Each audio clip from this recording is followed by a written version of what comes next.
Harold Dorley was 28 years old and working as an agent at a freight terminal at a Boston railway company. Where he was stationed on the wharf was just a few feet away from a molasses tank. His day so far was business as usual, nothing special. His thoughts would occasionally wander to his wife of 3 years. But at 12:30 p.m., Harold heard a rumbling sound. Most of the others working around him in the office didn't realize what happened as quick as he did. But Harold knew. The second he heard the rumble, he yelled, "Molasses tank gone." And he barely managed to get the words out when the sound of a huge steel tank crashing to the ground overpowered him. The tank shattered, and the broken shards flew everywhere, missing the shed, Harold, and his co-workers by just inches. A wave of molasses, 40 feet high, swept in Harold's direction. It completely filled the freight yard, took out 4 rail cars, and pushed into the freight house. The floor collapsed under the weight, and the molasses shot up 1 flight and smashed the roof of Harold's building, only 5 feet away from his private office door. Harold was only saved by a brick wall near his office that stopped some of the molasses and kept his office and part of the shed that was attached from completely collapsing. Harold was trapped in the office with a few other lucky co-workers as they watched a flood of sticky substance sweep away everything in its path. They saw horses and men being tossed around like logs, and all they could do was wait for help to find them. The freight yard they were stationed at was between the 50-foot tank that just exploded and the Charles River. So Harold stayed at the site until all the valuable company papers, the safe, and all the employees were accounted for. Some of the office women were picked up by a boat, and quite a few men who were working outside managed to find safety on the freight piles. 3 men were seriously injured. But Harold and those that managed to make it through the initial blast in the yard were the lucky ones, because 2.3 million gallons of molasses moving at 35 miles an hour was moving like a tidal wave down the streets of Boston, and no one knew it was coming. I'm Tatiana Bunch, and this is Occurrence.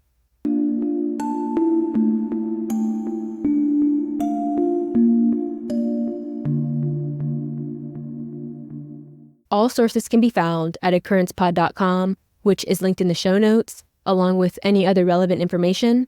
Without further ado, the Great Molasses Flood is a disaster that doesn't sound real. Almost. You would never think of molasses as being something deadly, something that matches the damage of a flash flood or a strong storm. But on January 15th, the temperature in Boston rose above 40 degrees Fahrenheit or 4 degrees Celsius. That was a huge temperature climb compared to the days before. Not to mention that the day before the disaster, a fresh load of molasses was shipped to the Purity Distilling Company, which is the company this happened at. But the new molasses had been warmed to decrease the viscosity for transfer. But there was already older and colder molasses inside of the tank they were transferring the new warm molasses to. This caused the molasses to expand and eventually burst. According to the Boston Globe, people were picked up by a rush of air and hurled many feet. For others, they reported trying to dodge flying debris that was being hurled at them with the sweet smell in the air. Buildings were demolished, including the fire station. A 38-year-old firefighter named George was working at Engine 31 and wanted to rest between calls on shift. He moved to Boston 19 years before from New York and was very well known. He had an excellent record in the fire department and was a hard worker.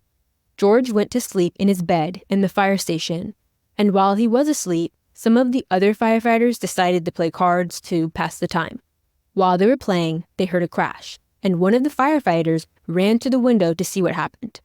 He yelled, "Oh my God, run," right as a 15-foot-high wave crashed into the fire station. One of the firefighters described the sound and feeling like a 2-horse team crashing through a fence. And all they could do was to try and get out of the way in time and get to safety. The ones that managed to get out of the way in time quickly went back to rescue those who didn't. Members of the Boston Fire Department dug and chopped at the debris of the station's sleeping quarters to rescue anyone who was buried when the flood hit. They dug for 4 hours trying to save their friends, and it wouldn't be until that 4-hour mark that they finally found George. He was buried under a piano, a pool table, and heavy timber. When they managed to pull him free from the molasses, he was still warm, but lifeless. He left behind 3 children and a wife. Now, how did this happen? Molasses can be fermented to produce ethanol, which is a key component in munitions and the active ingredient in alcohol. Purity Distilling Company stored a large amount of molasses in a tank on the harbor after getting it off its ships. From there, they would transfer it by pipeline to the Purity ethanol plant, so the tank had to be able to hold a lot. And with the density of molasses being 40% more dense than water, when thermal expansion caused it to burst from the tank, its potential energy was huge. Throwback to science class. Potential energy is the energy stored in an object that has the potential to turn into another form of energy, prior to a force acting on it and converting it into kinetic energy, which is the energy of motion. So picture a pendulum. The more it swings, the higher it goes. The potential energy increases every time it goes higher and higher until it reaches the highest point of the swing. But every time it swings back down, it's kinetic energy. A survivor named Steven described how buildings were ripped from their foundations and crushed under the molasses. Multiple streets were flooded up to 3 feet deep. He said, quote, "Molasses, waist deep, covered the streets and swirled and bubbled about the wreckage. Here and there struggled a form. Whether it was an animal or human being was impossible to tell. Only an upheaval, a thrashing about in the sticky mass, showed where any life was. Horses died like so many flies on sticky fly paper. The more they struggled, the deeper in the mass they were ensnared. Human beings, men and women, suffered likewise." End quote. Children were also, unfortunately, the victims of the flood, too. A 10-year-old's father was watching his son from their apartment window. Pasquale, his son, was outside gathering firewood when the explosion happened. He was home from school for lunch, which was a common occurrence depending on your background and where you lived in 1919. But Pasquale's father saw the exact moment his son vanished in the molasses. He immediately ran outside and searched for hours trying to find Pasquale. But when he came home alone and met the red, crying eyes of his wife, neither of them needed to say anything. Pasquale's father, walking through the door alone, said everything it needed to say. Pasquale's remains wouldn't be found until mid-January. And he wasn't the only child, not even the only 10-year-old. There were more, like Maria, who was also gathering wood in her yard when the disaster happened. She had just returned home with her brother from school for lunch when they heard the blast. Maria ran towards it. Her brother, Antonio, ran away. Antonio was trapped in the molasses up to his knees before it threw him down. He was hospitalized and recovered. Maria was found early in the recovery and placed in an ambulance, but she didn't make it. Anthony, another child, was lucky. He was walking his sisters home from school when he was taken by the molasses. He remembered it reaching up to his chest and lifting him like he was surfing before rolling like a pebble when the wave fell. His throat was filled with molasses and he couldn't breathe, but he could hear his mother calling for him. He wasn't able to respond, though, and eventually passed out. The next thing he remembered was opening his eyes to see 3 of his 4 sisters staring at him. A lot of the victims in this tragedy were immigrants and city workers. No prominent people were killed. None of the survivors became famous from it. And those who survived went on to return to work after recovering because they had to provide for their family. But there were many who didn't have that chance because they were killed. 116 cadets from a training ship was docked nearby when the explosion happened. Many of them ran multiple blocks to the molasses and got in and started pulling survivors out. Other cadets kept curious citizens from getting in the way of rescuers and ending up trapped themselves. Soon, the Red Cross, the Boston Police, and Navy personnel arrived and got to work. Rescuers worked to dig up people out of the molasses, help the wounded, and keep them warm. As they worked through the night, some were assigned to feed and help hydrate exhausted workers. The amount of injured people quickly reached over 100. So a makeshift hospital was set up in a nearby building where doctors and surgeons could continue to treat victims. According to a Globe article, the scene was, quote, pitiful beyond description, end quote. There were dozens, if not hundreds, of anxious men and women forming the hospitals to see if their loved ones were among the injured or dead. If they found out someone they knew was a victim, they became hysterical and demanded medical aid for their person. Rescuers would search for 4 days before they had to stop. But it would be up to several months before some of the victims would be found in the river. Like 32-year-old Cesar, who worked as a wagon driver and wouldn't be found for 4 months after the disaster. Or 37-year-old Flaminio, who was a driver and was sitting on his truck when the tank collapsed. It took 11 days to find him. William Brogan was 61 and transported goods on a wagon. And then there was 65-year-old Bridget, who was in her old homestead with her daughter and 2 sons. The rush of air that happened when the first shot came through from the explosion created a vacuum strong enough to pull the house into the street where it fell underneath an elevated structure. The roof crushed her before help could get to her. Her son said it seemed like the house split into 2 when it hit the elevated structure, with him on one side and his family on the other. He immediately yelled for help to find her and searched for at least an hour before someone told him she was found and no longer alive. 17-year-old Eric was a driver delivering freight when the tank failed.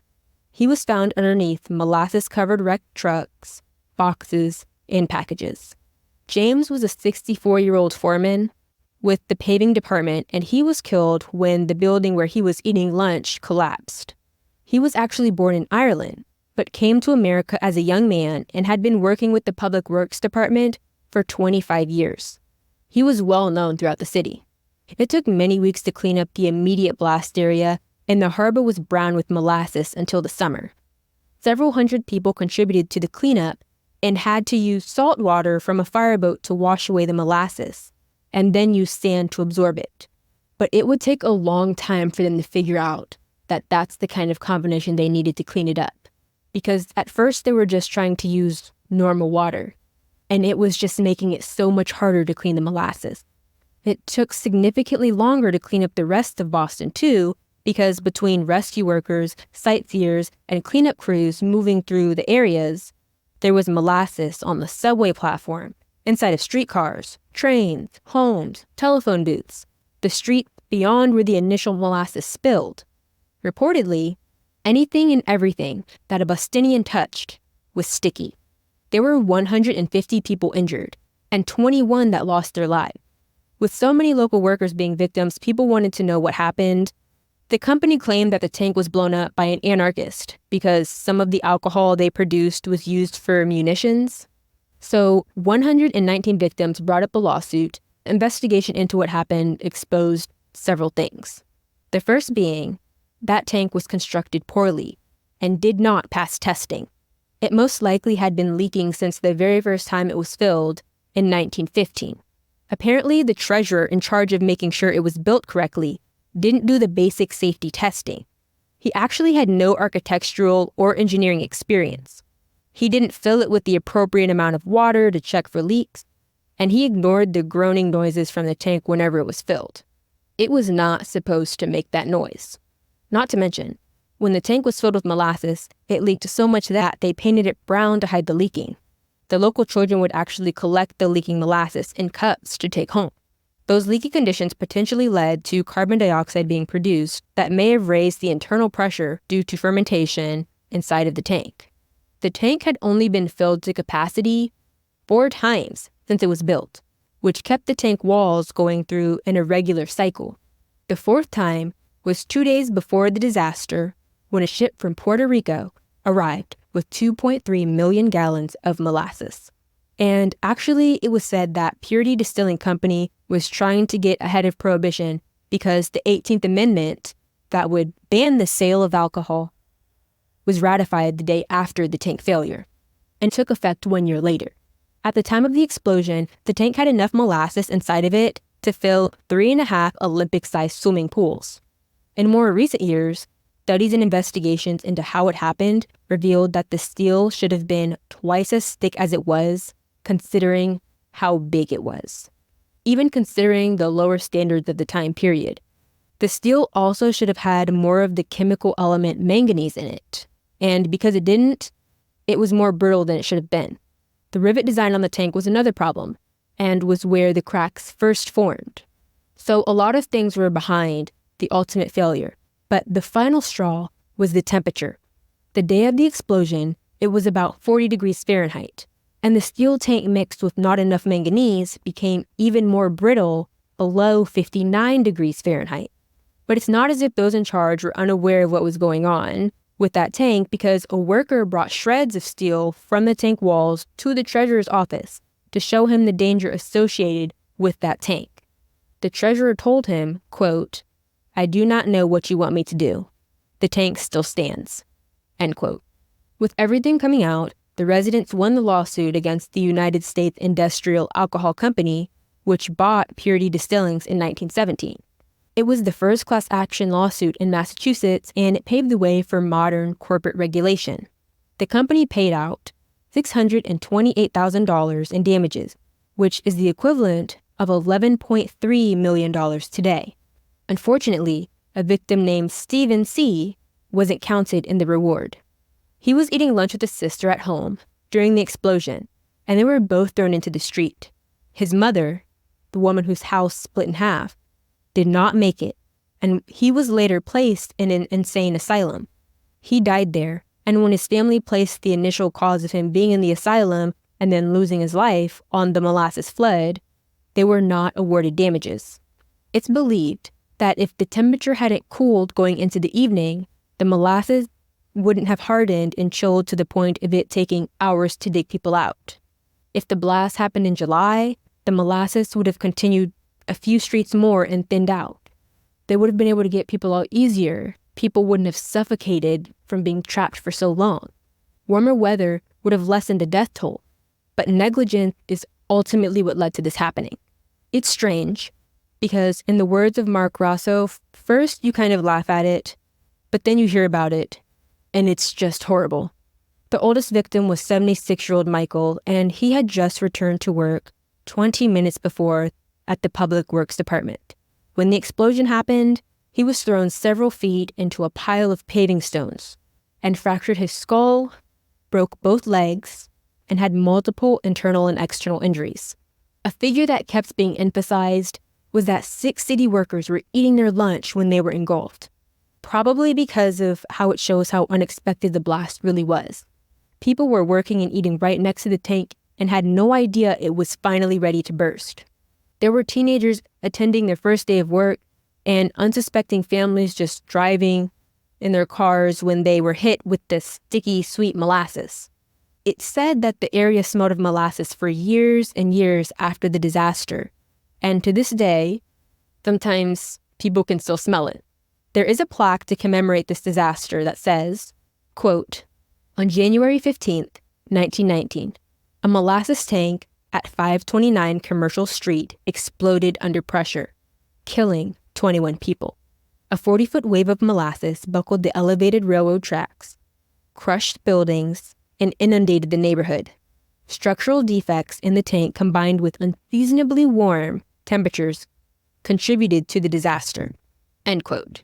Seeing the map of how everything was positioned and how far the molasses had to spread to do this damage, it's almost unbelievable.